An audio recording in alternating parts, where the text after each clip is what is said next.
Inner Voice, a heartfelt chat with Dr. Foojan. Hello, everyone. Welcome to the Inner Voice Show, a heartfelt chat with me, Dr. Foojan podcast. It's so great to be with you. I'm Foojan Zeine. I'm a psychotherapist, author, and the originator of the awareness integration theory. Our conversation is about what matters most in our life: our minds, our thoughts, feelings, actions, relationships, and our fulfillments in this beautiful journey of life. Couple of announcements for all the psychotherapists, mental health practitioners, and coaches, that the essentials for awareness integration therapy and theory is coming up in June 24th to 26th. So for all of you, I want you to know that the early bird special is coming up on June 10th, which is about $100 less than if you want to get the course at a later date. I'd love to have all of you to explain and share with you all the principles, all the theory of awareness integration theory, and the 6 phases of intervention with all of you. So check with me, let me know. I'd love to hear from you. You could go to awareness-integration-institute@gmail.com or Foojan Zeine at gmail.com, any of those. And if you have any other questions about them, I'd love to be able to share with you what it is about, and to let you be in the course with me. So let me know if you're interested. All right. Now today, I chat with Lauren Fonvielle. She is an accredited emotional freedom technique, EFT practitioner, an energy mind shift coach. She's also an RYT 200 trauma informed yoga teacher and a certified Reiki practitioner. Her focus is to help her clients tap into their self-healing power and break through obstacles, physical, mental, emotional, so that they can live a happier and a healthier life. We talk about EFT, emotional freedom. She shares with you some of the tapping, meridian points, how it works, how she incorporates the different types of energy modality together, including Reiki. So I love the conversation, and I'm sure you'll gain a lot from it. Subscribe to my podcast and YouTube channel, Foojan Zeine, or the podcast, anywhere that you listen to the podcast. Connect with me through my website, foojanzeine.com, or any of the social medias. I love to hear from you. And without further delay, here we go. Here we are with Lauren Fonvielle, an accredited emotional freedom technique practitioner and Reiki master. So good morning. Yes, thank you for having me. I'm excited to be here with you today. Yes, I love the statue, by the way, behind you. Oh, thank you. Beautiful statue. So tell us a little bit about you and what got you interested in the world of, let's say, energy therapies, whether it was the Reiki or EFT, emotional freedom technique. Yeah, my journey really started with my own struggle with anxiety and stress and being an overwhelmed mom. My husband is in the military, and several years ago, we got word that he was going to have to deploy, and my anxiety really just kind of shot off, and I was having panic attacks and feeling really overwhelmed.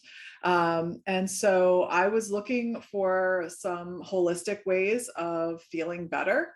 And that started with going to yoga and becoming a yoga instructor myself.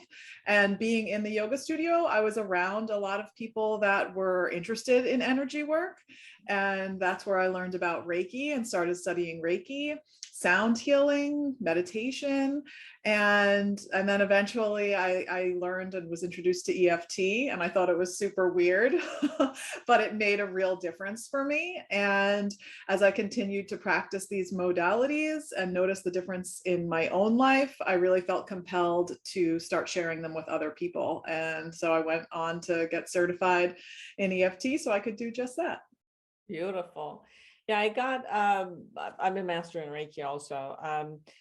So what I did was I trained with Callahan, which made the thought field therapy, which was, like you said, it was really odd. And it was at the beginning of, oh, we could just tap on the meridian and have actual experience. And I remember I had a lot of, I was smoking cigarette for a long time and I was trying to quit. So a lot of the cravings would come up. And there were an algorithm about how to do it with a craving, and it really worked with anxiety, with cravings, and a lot of those things. But I know that Callahan techniques, because they had a certain algorithm that later, I think Dr. Craig changed that into a little bit more of a free-floating concept and not a set specific type of algorithms that could be used in tapping. But before we get to those, can you explain a little bit about how emotional freedom technique works? Because it also works with the meridian. So that's part of how you choose to tap, right? Right. Yes, exactly.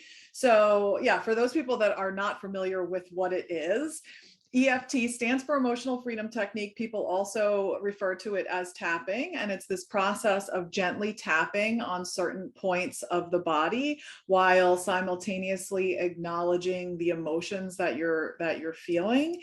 And it is a way to help move energy so that you feel calmer in your body. And I know that when I was first told that this idea of tapping on myself could help me with anxiety, I thought that just sounded ridiculous.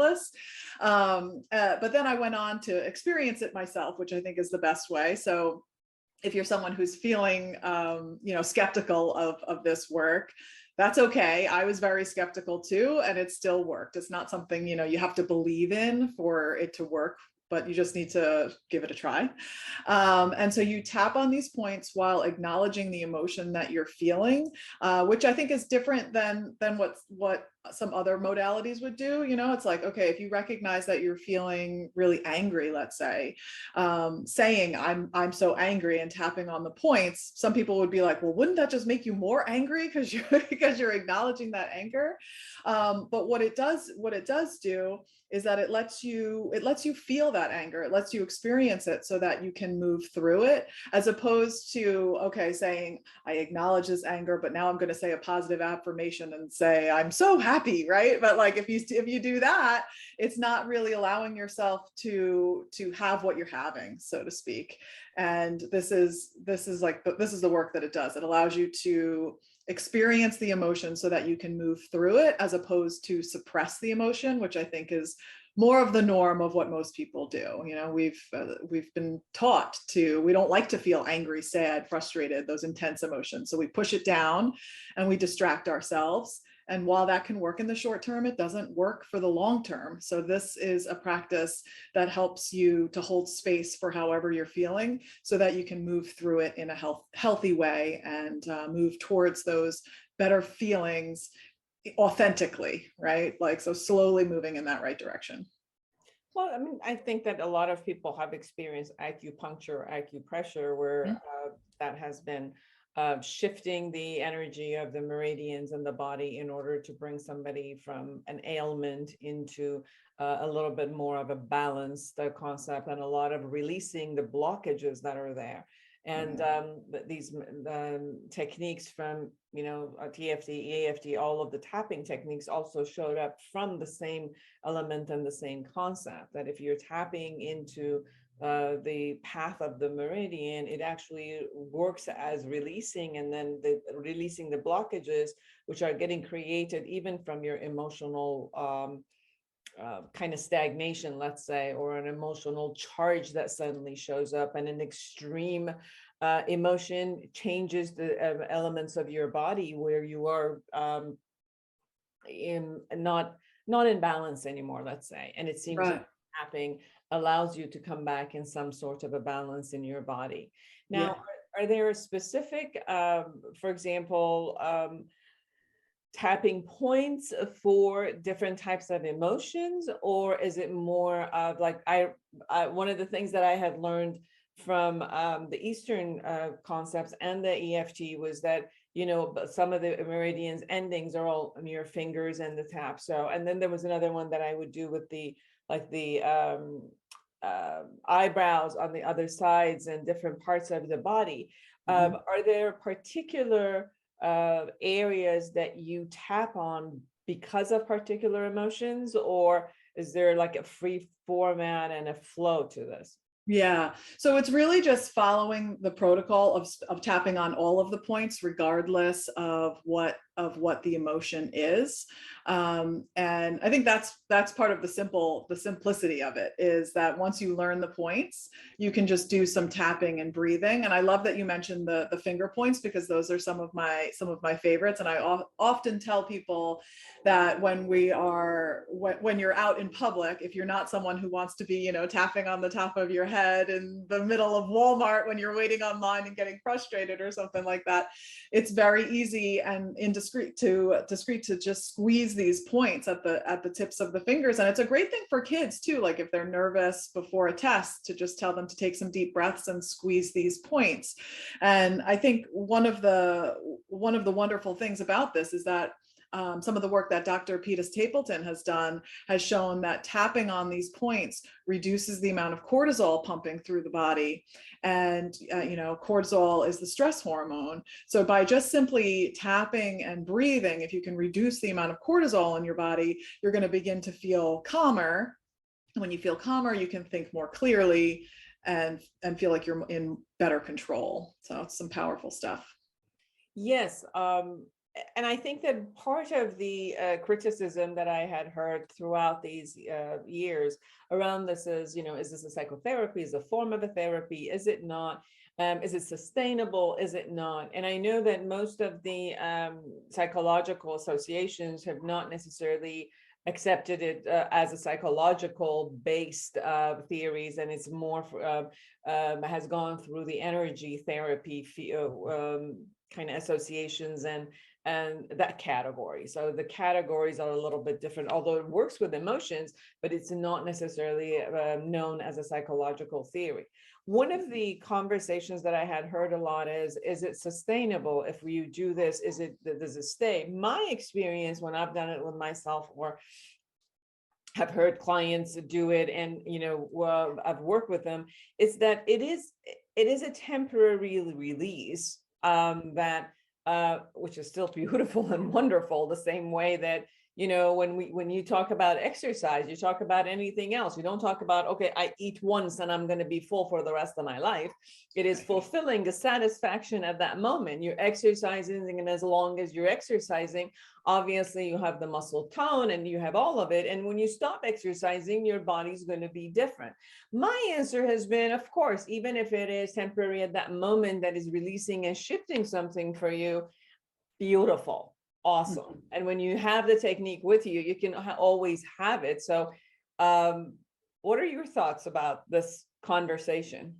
Yeah, I think you're right. I do think, there's lots of different contributing factors to why we feel a certain way, and lots of different events that can be, contributing to the feelings that we're feeling. But life goes on, and so other things can happen that can trigger those same feelings. And so yes, I think it can help you in the moment. I think it can do a really good job of releasing some stuck energy that has, or things that have been repressed for a really long time. But that's not to say that something that won't happen in the future that's going to bring that back up for you. But I think having the tool to be able to utilize in the moment to better handle that is the beautiful part of tapping. Mm-hmm. And do you also bring Reiki into the tapping, or is it more like you utilize Reiki in a different? So if you could also explain Reiki for people who might not necessarily know what Reiki is. So then, yeah. see if they can come together or not. Yeah, so Reiki is a form of Japanese energy healing. Sometimes it's referred to as laying of the hands, and typically would be, performed as someone would be laying fully clothed on a massage table, and the Reiki practitioner would either have their hands just hovering above the person or gently touching them. And the idea there is that the practitioner is channeling energy, and the energy is moving through the practitioner, going to the client, to help them move their energy so that it doesn't stay stuck, just another modality of moving energy. So when I work with clients, it's really a combination of things that I do, and it's totally dependent upon the person and what they've got going on, what they're most comfortable with, what their body is responding to best. But I will sometimes, start a session utilizing tapping. We'll do a little bit of Reiki, and maybe finishing it up with some meditation. So I personally feel like all of these different modalities complement each other well, because the ultimate goal is to move the energy so that you feel at home in your body, so that you feel at peace in your body. Because I think it's become all too common to live in this state of stress and overwhelm and anxiety. And sometimes people don't even realize that that's how they're feeling constantly, until you have that moment of letting it go and you feel more relaxed. And it's kind of like a light bulb goes on that, wow, I didn't even know that I was carrying all of that. So it's really just, my work is really about helping people to feel at home in their body. Coming home to themselves is what I like to call it. And as you create this space of coming home to their body, what is your experience when there is an pain in the body, or there's a lot of to me, when let me say it in another way, I've watched people when they're in their, for example, sadness or grief or shame. It's another way of sitting in your body versus when you are anxious and angry. Those two are such a volatile, kind of energetic type of a sense with the body. It's like it's hard to sit with your body when you're very anxious or very angry, where it's easier to go into this deep kind of like sad well, which is in your gut, and you're kind of like going inside your body, although it's painful, but it's inside your body. What is your experience between these type of emotions as you've worked, whether you've done it with the EFT or Reiki, as people are settling in their body? Yeah. And I think, when we're talking about these emotions and feeling them so deeply, a lot of the time there is a physical component to that, whether we're talking about anxiety and stress, or we're talking about, sadness. There are a lot of these emotional components to physical pain. And sometimes it's easier to start there, is what I found. So asking people what they are noticing physically in their body, and sometimes tapping on the physical sensation. And that can often lead in a variety of different directions. From some people get visualizations of what that pain looks like, and we can talk about that and tap about that and see where it goes. I think that's part of why I love this work so much, is that no two sessions are ever the same. And it's all based on where you are in the moment and how you are feeling. And I think, tapping into a little pun there, the physical sensations that are associated with these emotions can be really powerful, because I think for a lot of people, it's commonplace to think, okay, when I'm anxious or when I'm stressed, I feel that in my neck and my shoulders. That's a real common one. It feels real tight up there. Whereas people don't necessarily make that same correlation with feeling sadness. And there's often that emotional and physical connection. And when we acknowledge that and really explore that, it can often create this newfound awareness, which then leads to this lighter feeling and being able to release it. And do you usually use the EFT for the releasing purposes, or is there any, or you utilize it for other purposes? In Yeah. you do. It's a little bit of both. I think tapping is such a wonderful modality for really allowing you to have what you're having, to really feel the feelings, because so often we don't want to feel the feelings, because sometimes it's scary to really invite in the sadness, right? To really sit with that sadness because it's uncomfortable. And so tapping is a way that makes that a little bit easier for people, I think, because of the physical sensation of actually tapping on yourself and then talking through it can make it a little bit easier for people to move through, as opposed to just talking about it or trying to release it through a meditation. I think the combination of the tapping and the talking is I've found, working with clients, can be really, really helpful. So you talked about at the beginning of our conversation about a specific kind of tapping points that you offer and you share with your clients to say, okay, they need to do all of that. Yes. Can you share a little bit about tapping points? What is their purpose? What is the path that the tapping points takes? Yeah, sure. So all of the points, kind of as you mentioned earlier, are the end points of the meridians, which help to, meridians are how the energy moves through the body. So tapping on those points helps to get that energy flowing again. So I'm a visual person, so I like to describe that to people, kind of like how blood vessels, blood moves through your blood vessels. Energy moves through your meridians. Now, while you can't see your meridians, on a scan or anything like that, they are there. So the first point is the side of the hand. Sometimes that is where we do what's called the setup statement. And the setup statement is something that is said 3 times in a row. And so the typical sentence would be something like, even though I'm feeling fill in the blank, I love and accept myself. And you could say that same thing 3 times. And then the next point is right on the top of the head, the crown of the head.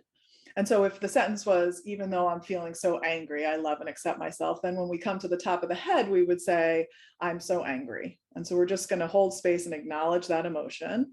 The next point would be the start of the eyebrows. So you don't have to tap both sides at the same time. I like to, and most of my clients will say they feel uneven if they're only tapping on one side. And then we go to the side of the eyes on both sides.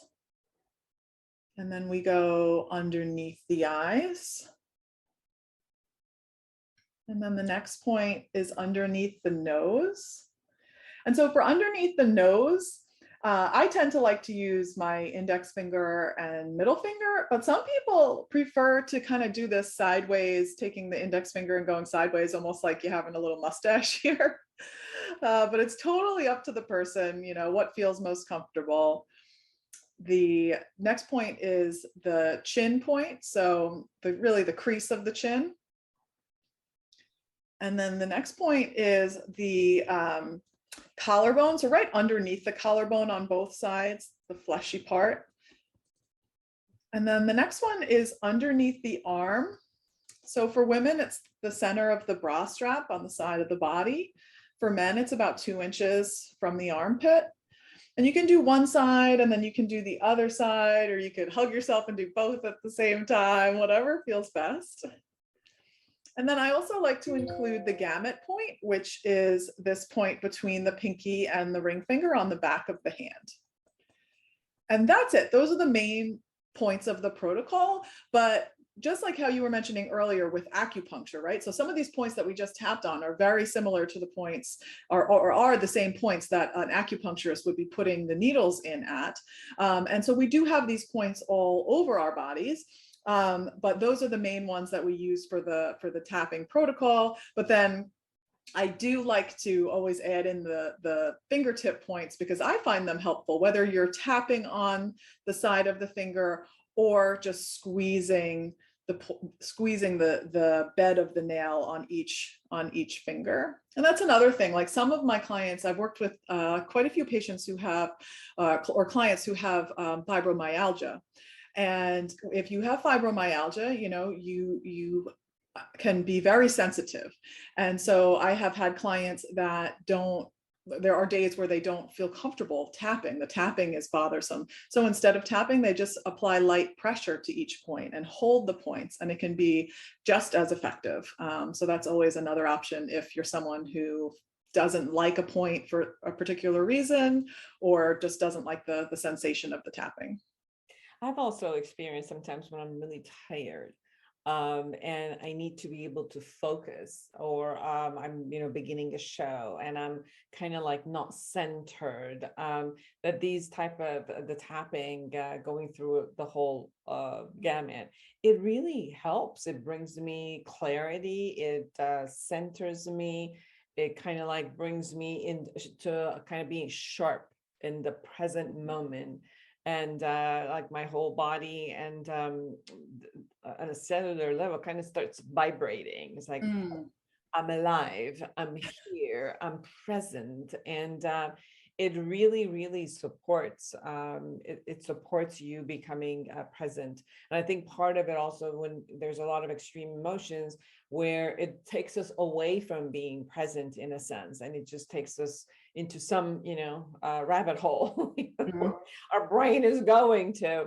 I found that it really brings us back into a centeredness, and just kind of, like you said, it brings us to our body, but in a more balanced way, versus bringing us into a body that is going wacko at that moment. Yeah, I know. I totally agree with that. It's a very grounding, calming process.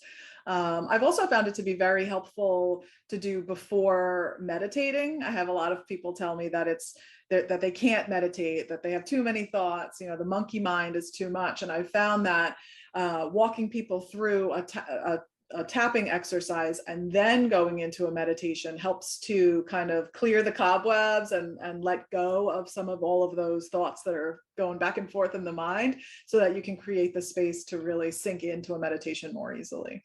Beautiful. Everyone, go to mindshiftwithlauren.com, mindshiftwithlauren.com to check Lauren out, Lauren Fonvielle. In a minute or so, is there anything we haven't touched upon and you really want everybody to know?